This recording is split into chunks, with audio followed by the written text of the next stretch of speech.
On termine en Espagne où la presse madrilène s'impatiente pour les débuts du Real Madrid de Xabi Alonso et notamment le retour de la muraille, comme le titre AS. Les retours de blessures d'Eder Militao et de Dani Carvajal, blessés au genou depuis longtemps, vont redonner de l'allant à une défense souvent bricolée la saison dernière. Les Samouraïs reviennent pour AS, mais Marca de son côté préfère axer sur l'attaque et la promesse d'un nouveau Vinicius. Le deuxième du Ballon d'Or 2024 doit retrouver son meilleur niveau et sera un des points à surveiller de ce Real Madrid New Look cet été. Dans la presse espagnole, la débâcle de l'Atlético contre le PSG fait encore parler. Le PSG met en lumière les carences de l'Atlético pour AS, tandis que Marca identifie clairement le problème des Colchoneros, le flanc gauche de la défense.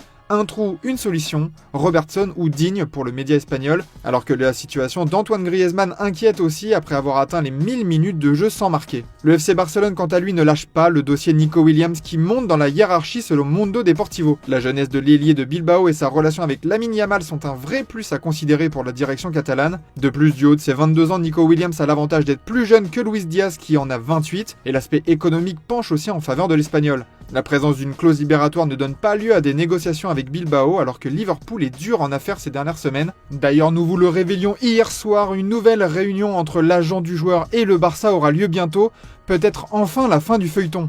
Mais pour l'attirer, il va falloir dégager des fonds et cela passera peut-être par la vente d'un jeune talent du club. Selon Sport, Al Ahly est prêt à faire une très belle offre au Barça pour Fermín López avec un montant tel qu'il y aurait de quoi faire réfléchir le Barça, l'occasion de réaliser une très grosse plus-value pour un joueur formé au club. Voilà pour cette revue de presse.